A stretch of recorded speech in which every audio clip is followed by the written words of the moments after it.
congratulations ya. Jadi channel YouTube ini bener-bener udah mencapai 6.000 subscriber, ya ampun. Dan aku sangat senang sekali dan sangat bangga. Kenapa? Karena aku bisa diundang lagi dan bisa nongol di channel YouTube ini gitu ya. Anyway, aku mau info dulu nih ke kalian. Kalian kenal gak sama aku? Oke, aku akan perkenalin. Mungkin gak banyak yang kenal. Oke, jadi aku namanya Della Delila. Kalian bisa panggil aku Della. Aku itu EX member JKT48 sekitar tahun 2019. Sekarang sudah merambah ke influencer dan YouTuber gitu. Jadi buat kalian nih ya, jangan lupa subscribe my channel YouTube, like, komen juga ya. Dan aku juga mau ingetin nih ke kalian, buat kalian yang belum pernah nonton video aku di channel ini yang tahun lalu mungkin ya. Nah, kalian jangan lupa untuk nonton. Dan karena kontennya itu sangat menarik banget guys gitu. Dan sekarang aku mau share sedikit nih, memasuki new normal ini apa sih yang aku lakuin. Banyak banget, bener-bener banyak banget gitu. Bahkan pas lagi, kan kita tuh kayak di rumah lama banget ya guys gitu. Itu aku juga ngelakuin banyak hal. Contohnya, aku tuh nggak bisa masak, aku nggak bisa di dapur gitu. Dan aku tuh orangnya males olahraga. Tapi selama memasuki ya PSBB ke new normal ini, aku ngerasa kayak aku jadi bisa masak. Pokoknya banyak banget deh hal-hal yang aku pelajari gitu selama fase-fase ini gitu. Kalau kalian apa tuh kira-kira? Kepo dong, kasih tau juga dong di komen bawah ini ya. Oke. Anyway, aku juga mau share nih ke kalian. Kalau kalian udah nonton video aku yang sebelumnya, di situ aku share tentang bagaimana dan kenapa aku keluar dari JKT48. Ya pasti kalau kalian udah nonton karena pelayanan, dan di sini aku akan share ke kalian bahwa tentang apa ya, tentang cerita hidup aku, tentang pergumulan aku, tentang titik terendah aku, dan gimana caranya aku bangkit dari titik terendah yang rasanya mungkin pingin mengakhiri hidup. Nah, aku akan share ke kalian. Jangan lupa untuk terus stay tune terus dan like, comment, dan subscribe. Oke? Oke guys, jadi di sini aku mau ngebahas sama kalian tentang komen-komen netizen deh. Pokoknya banyak banget gitu di video sebelumnya. Kayak mereka tanya, Della, kok Della bisa sih berubah? Della kan orangnya petakilan, Della kan orangnya ceplos-ceplos. Kok bener-bener bisa berubah sampai 180 derajat gitu? Bahkan ada yang bilang kayak 300 lah, ada yang sampai berlebihan gitu. Bahkan nggak cuma apa ya komen-komen video, tapi banyak juga lingkungan sekitar aku yang ngomong gitu, teman-teman aku, terus orang-orang yang nge-DM aku pun juga banyak banget yang ngomong, kenapa sih kok Della bisa berubah sih gitu. Nah, di sini aku mau share ke kalian titik balik aku kenapa bisa berubah dari Della yang mungkin nih Della yang liar itu dalam arti maksudnya apa ya? Ceplos-ceplos, kasar, anaknya nggak pedulian, orangnya juga kayak cuek, bodo amat. Jadi Della yang melayani, ada kasih, sabar, yang bener-bener jadi orang yang humble. Aku pun ngerasa perbedaannya, dan di sini aku mau share ke kalian bagaimana cara aku bisa berbalik dari itu semua. Oke. Jadi aku share ya. Jadi 2016 akhir sih tepatnya. Nah, itu tuh tahun 2016 sepanjang tahun sih sebenarnya aku tuh ngalamin banyak banget permasalahan, pergumulan gitu. Dan di situ pun aku emang udah nggak pernah gereja guys. Aku benar-benar nggak pernah gereja. Dan di situ tuh selama tahun 2016 yang aku jalani, yang aku alami itu jujur ya, itu kayak bener-bener rasa sakit hati, kepahitan. Nah itu kayak numpuk gitu sampai akhirnya aku inget banget di akhir 2016 itu ada problem, itu bener-bener yang itu aku masih di JKT48 juga ya guys. Itu kayak aku bisa baca komen haters gitu.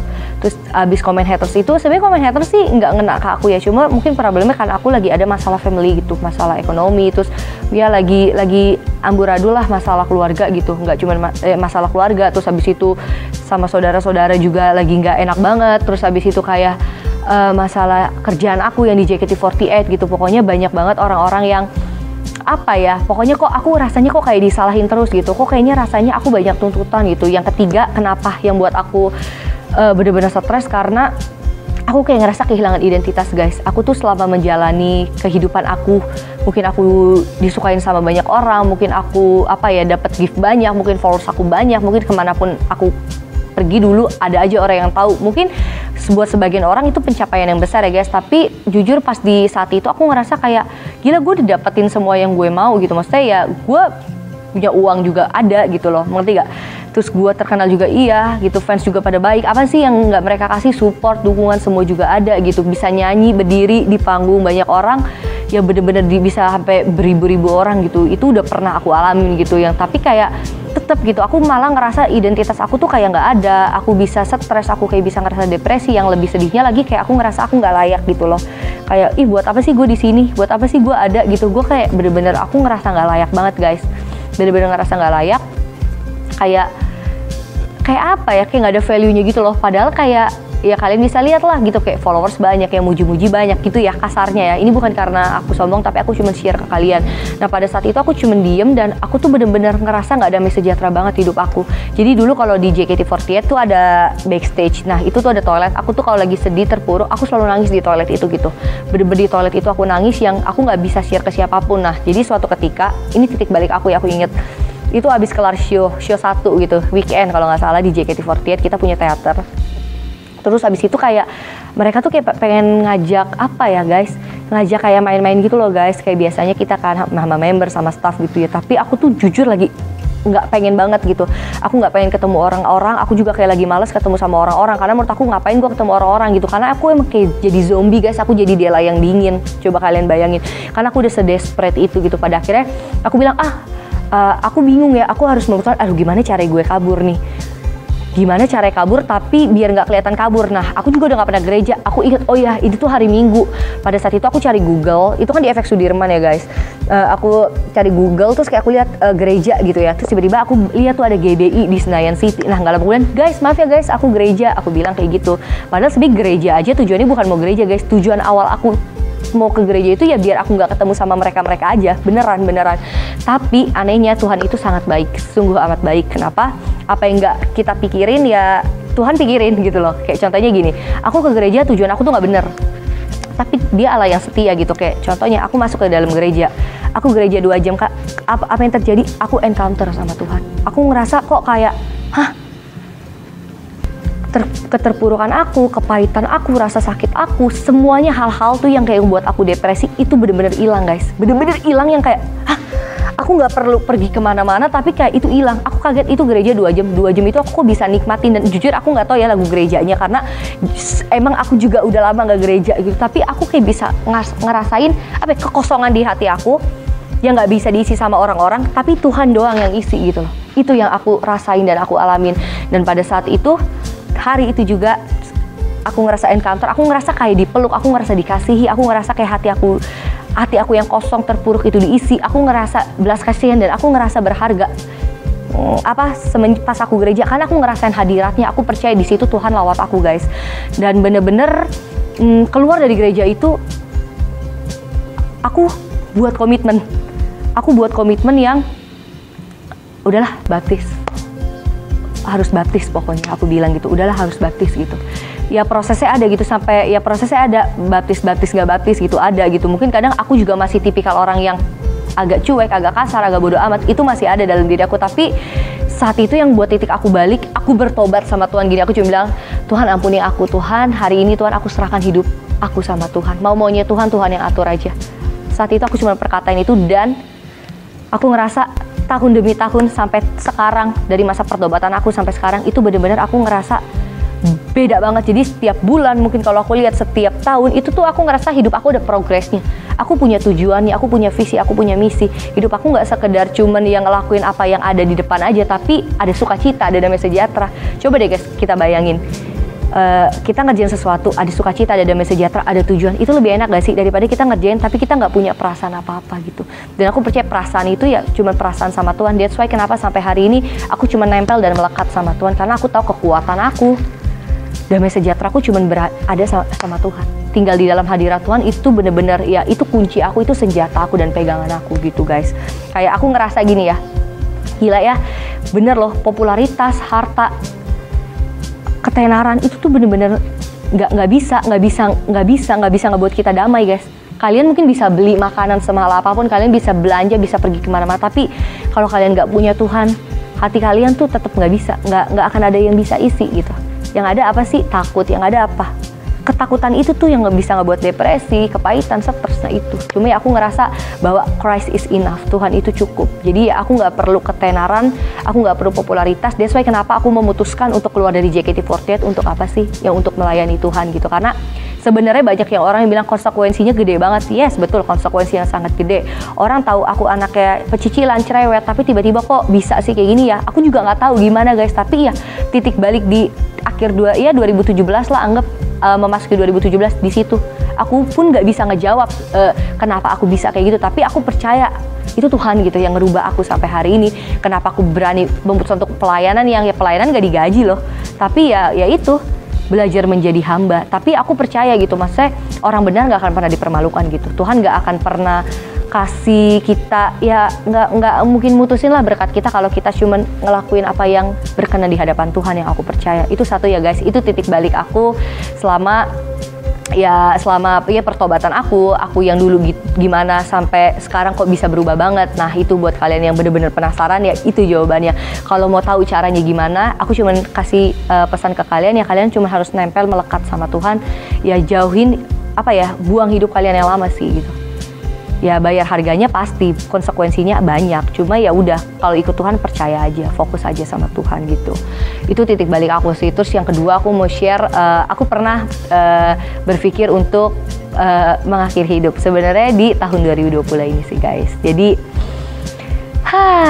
kaget ya aku juga kaget. Tapi di sini aku mau share sama kalian titik terendah aku di 2020 dan kenapa aku sempat berpikir untuk mengakhiri hidup aku. Oke guys, jadi di sini aku akan share titik terendah aku, ya mungkin bisa dibilang 2020 ya. Di mana aku memutuskan untuk kayaknya mengakhiri hidup itu lebih baik deh. Jadi dari cerita berawal dari 2019. Aku pengen banget aku pengen banget pergi ke Israel. Jadi 2019 tuh aku doa gitu di tengah tahun. Aku doa, tiba-tiba kayak aku mulai nabung, aku mulai pokoknya memperkecil pengeluaran aku lah ya, karena yang aku pikir aku akan pergi ke Israel gitu. Aku punya tujuan untuk pergi ke Israel di tahun 2020 bulan Mei ini gitu kan. Dan di akhir tahun ada suatu musibah di mana aku dicopet di Bangkok gitu kan. Itu bener-bener uangnya lumayan banget, tapi di saat aku lagi mengecilkan pengeluaran, tapi di situ aku mikir kayak oh ya udahlah, nggak apa-apa, nggak masalah, Tuhan yang ganti. Karena menurut aku ya udahlah, dicopet juga mungkin karena aku ceroboh gitu. Tapi memasuki Januari, Februari, Maret ada suatu proses yang Tuhan izinin boleh terjadi dalam hidup aku, di mana kayak aku kerja sama suatu brand, aku kerja sama orang, ya intinya ya mungkin bisa dibilang brand ya. Dan aku tuh udah yakin banget bahwa ya itu kerjaan yang pas banget nih untuk ke Israel, untuk yang lain-lain dan lain-lainnya gitu. Ternyata aku udah kerja, aku udah pergi. Kalian tau gak apa yang terjadi? Aku ditipu guys, sampai hampir puluhan juta. Dan menurut aku itu uang yang nggak kecil ya guys. Itu uang yang lumayan gitu, apalagi aku tulang punggung keluarga juga.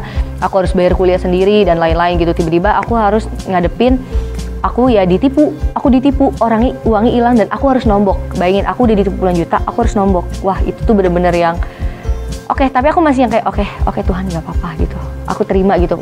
Awalnya susah gitu, ya udah ke Israel nggak bisa. Oh ya udah gitu. Hal yang ketiga yang terjadi dalam hidup aku, banyak tuntutan gitu yang terjadi di dalam keluarga aku gitu. Aku disuruh ini, aku disuruh itu ya. Aku percaya sih itu proses ya. Aku nggak menyalahkan keluarga aku, tapi itu proses yang Tuhan izinin dalam hidup aku gitu. Kayak aku banyak banget yang itu bukan passion aku, tapi aku harus terjun di tempat itu. Aku nggak mau gitu, tapi aku ya lumayan agak kayak diomongin gitu. Yang terakhir kenapa aku memutuskan mau bunuh diri, kayak apapun aku kerjakan. Jadi tuh waktu itu aku sempat kayak nyari, kayaknya gue kerja ini deh, ini. Kalian tahu guys, semuanya gagal, semuanya hancur, semuanya gagal. Terus yang terakhir itu yang aku inget, teman-teman aku yang deket sama aku itu ngecewain aku guys. Mereka kayak nganggap aku, sorry itu saya kayak bukan orang yang mereka kenal gitu. Aku bener-bener kayak dipermaluin, yang sampai saat itu aku cuma bisa diem, gila gue berharga gak sih gitu. Di situ aku mulai hitung-hitungan sama Tuhan, aku pelayanan loh sama Tuhan, aku nyerahin hidup aku sama Tuhan, kok Tuhan bisa sih izinin ini. Jadi aku marah sampai bener-bener aku sendirian gitu, yang kayak ya udah aku cuma nangis sama dede aku yang namanya Debbie. Aku bilang, Deb, kayaknya mengakhiri hidup lebih baik deh. Itu yang aku depresi udah di ujung tanduk. Bayangin, aku udah bertobat, aku udah melayani, udah suka konselingin orang juga, tapi kok itu terjadi dalam hidup aku. Nah aku cuma mau bilang, ya setiap season dalam hidup kita itu pasti semakin hari semakin meningkat ya guys, tapi pada akhirnya itu respon. Cuma ya mungkin waktu itu aku salah, aku berpikir bahwa mungkin bunuh diri lebih baik gitu, yang sampai pada akhirnya ya untungnya sih puji Tuhan ya, Tuhan touch hati aku ya. Jadi aku nggak sampai kayak megang pisau, nggak sampai gantung diri atau menyakiti diri sendiri sih, puji Tuhan nggak, tapi berpikir bahwa itu lebih baik gitu. Tapi malam itu kenapa aku memutuskan untuk nggak bunuh diri? Jadi subuh-subuh aku nggak bisa tidur guys, tiba-tiba aku dijamah. Aku dengar ada lagunya ini. Tuhan Engkau ajaib bagiku, tak ada yang tak mungkin bagimu. Kau yang telah berfirman dan semuanya jadi. Tuhan Engkau ajaib bagiku. Nah, subuh itu aku ingat banget malam aku berbalik sama Tuhan. Aku nggak tahu itu lagu ada di pikiran aku subuh itu sampai berminggu-minggu, sampai akhirnya malam ya subuh itu ya aku cuma nangis aja, Tuhan ampuni aku gitu Tuhan. Kayak setelah aku sadar bahwa ternyata aku memaksakan kehendak yang bukan, ya itu kehendaknya aku, bukan kehendaknya Tuhan. Padahal dulu waktu aku bertobat, aku bilang kayak Tuhan biar kehendakmu yang jadi, bukan kehendakku. Tapi di satu sisi saat kehendak aku nggak terjadi, aku kecewa, aku marah gitu. Dan di sini aku belajar sih guys, maksudnya kayak gimana ya, ya yang kita mau belum tentu Tuhan kasih gitu. Ya, tapi Tuhan akan kasih apa yang kita butuhin gitu ya. Kayak sekarang, puji Tuhan sih aku lolos dari proses itu, aku lolos dari depresi, aku lolos dari ya mungkin aku my darkest time gitu ya, kayak wilderness aku gitu, lembah kekelaman aku itu aku lolos ya, karena aku percaya itu respons yang menentukan gitu. Apapun yang terjadi, proses hidup kalian sesusah apapun, aku cuman mau bilang 7 kali orang benar jatuh, 7 kali kita harus bangkit lagi. Jadi apapun, berapa kali pun kalian jatuh, ingat endingnya kalian harus terus bangkit. Gitu sih guys dari aku. Dan aku mau share satu hal, ini buat anak-anak muda, buat para youth. Jadi apalagi ini tentang relationship ya guys. Jadi emang agak random sih, kenapa? Karena aku sempat mengalami kejadian yang kurang enak, dimana banyak banget kayak waktu itu ada orang-orang nge-DM, orang-orang yang nyamperin aku, yang kayak bilang kayak dia suka sama aku, dia nembak aku, dan dia bilang itu dari Tuhan gitu. Dan menurut aku di sini gimana ya? Ya kita mengasihi Tuhan, kita menyembah Tuhan, tapi nggak, ya gimana ya? Kadang kan kedagingan itu tuh jangan kita samain sama, ya jangan kita bawa-bawa sama Tuhan, kesian Tuhannya gitu loh. Maksudnya kayak emang benar Tuhan ngomong gitu ke kamu. Aku sempet loh ngomong yang kayak gitu. Cuma ya di sini aku mau encourage kalian. Mungkin kalau misalkan ya kita sebagai anak muda lebih berhikmat lah dalam apa ya, memilih relationship, memutuskan untuk ya mengungkapkan perasaan gitu. Karena menurut aku itu sangatlah penting. Nggak semua hal kita bawa-bawa Tuhan, padahal sebenarnya itu keinginan kita. Bisa jadi Tuhan gak ngizinin, tapi itu keinginan kita. Gitu sih yang aku pengen bawa, bahwa sebenarnya aku percaya gini loh tentang relationship ya. Apapun yang dari Tuhan itu pasti damai sejahtera. Apapun yang dari Tuhan itu pasti berhikmat. Apapun yang dari Tuhan itu gak cuman satu pihak doang yang ngedapetin, tapi dua belah pihak pun ngedapetin. Gitu sih guys dari aku ya. Pokoknya buat anak-anak muda, apapun proses yang lagi kalian alami, jalani tentang relationship, proses hidup, ya kalian harus hadapi. Dan aku percaya kalian bisa dan sanggup. Ingat, berapa kali kalian jatuh, kalian harus terus bangkit. Karena proses-proses itu yang akan membentuk kalian. Kayak aku sekarang gitu. Sekarang aku udah bisa berbisnis, sekarang aku udah bisa, ya pokoknya banyak hal yang aku explore lah. Dan aku percaya lewat proses itu semua yang terjadi dalam hidup aku. Dan aku semakin dewasa rohani juga gitu. Aku semakin ya nempel, melekat sama Tuhan gitu. Gitu sih guys. Jadi pokoknya semangat, dan aku encourage kalian untuk terus bertumbuh dan dekat sama Tuhan. Semangat!